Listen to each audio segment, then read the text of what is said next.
asalaamaaleykum mbokk yi asalaamaaleykum ginnaaw bu ñu sante yàlla julli si yoon tomb tedd bi sallallahu alayhi wasallam ñu ngi leen di nuyu leen ñaanal jàmm dellu leen ziyaaraat si weeru koor bi ñu nekk di ñaan yàlla dolli dal dolli jàmm dolli xewal dolli naataange si réew mi aar leen aar njaboot gi dañuy njóobee ni nag xam naa ne ñoom fi mu nekk nii léegi ñu commencé reetaan comme ñu fi yaa ngi si cat li te dañoo ragal koor xam naa ne ñoom njóobee ni ñoom fi mu ne nii alhamdulilah tey nag dañu indi ni leen koy jafe yóbbalu koor moom ñu leen bëgg a may ne woon naa nag dinaa ñëw de te ñu maa ngi si yoon bi daa leen may ñetti mbir bu njëkk bi te nag yi ñu leen di jox mooy yi ñuy jàmbat léeg-léeg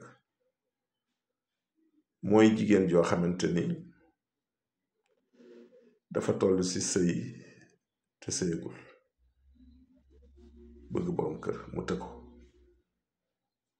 wala tamu daan na ngeen koy bindal wala tamu daan na dañ koy bindal juróom-ñaari yoon dañ koy bind ba aay bi jeex ñu bamtu juróom-ñaari yoon def ko saafara mu si laal léeg-léeg kooku moom si kàttanu yàlla bala yàgg dana gis borom kër incha allah xëyri bu dee góor gu soxna të ndax it am na góor ñoo xamante ni am jigéen amee jafe-jafe pour am ci kër noonu la amee jafe-jafe pour denc soxna wala ku ñu yor du taxaw góor googu soxna të inna anzalnaahu lay bind ba mu jeex moom benn yoon la koy bind boole ko bisaab xooj bisaab xonk bi boole ko moom saboo ko ñett cangat baax na juróom-ñaari cangat baax na kooku nay dimbali góor gi soxna të beneen bi nag mu bari ñu ko laajte muy wàllu bayre ñun ñoo xam bayre bu doy waar bu yéeme tey ngeen bàyyi ko xel muy li ilaa fi Quraysh ngay bind ba mu jeex sa adat nga koy bind maanaam sa limu tur sa tur ngay bind calculer ko ba xam nombre bi lan la nga bind ko lim bu toll noonu li ilaa fi Quraysh su ko defee nga boole ko parfum lekk la ñuy wax dollar laal si tuuti denc ko di si laal si kàttanu yàlla bu soobee yàlla day da nga toog naan luy wàññi bayre de incha allah rabbi góor mën na ko jëfandikoo jigéen mën na ko jëfandikoo waaye nag si jigéen ji mu gën a daal mooy jigéen ji nga xam ne amagul borom kër bëgg borom kër wala nga yëngu si wàllu les affaires wala wàllu commerce ak yooyu waaw loolu moom baax na nga koy def ñu dellu di ñaan nag di wax ne daal vraiment ñu ngi delluwaat di ñaanal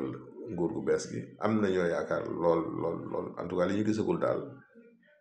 man dama wax naa ko benn waay bët ma ne naa ko ñii daal dama yaakaar ne yàlla moo leen di tànnal yàlla leen di tànnal am na ko ma ko wax bët ndax nee naa leen gouvernement bii ñu teg nii bi ma gis nii bu ñu góorgóorloo tuuti day incha allah rabbi léegi xol yi bëgg te nag am naa yaakaar de bu soobee yàlla di ngeen toog ba news kay na ngeen ñaanal rek te dolli leen ñaan ndax cet na ngeen dolli ñaan te it xam nga nag fooku adversité dafa si xaw a kii mais nag loolu mënta ñàkk xam nga di wax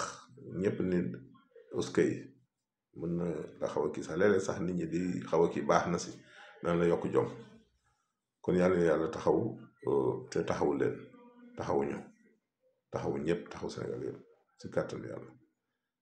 kon di lañu doon tey muy seen yóbbalu koor bu soobee yàlla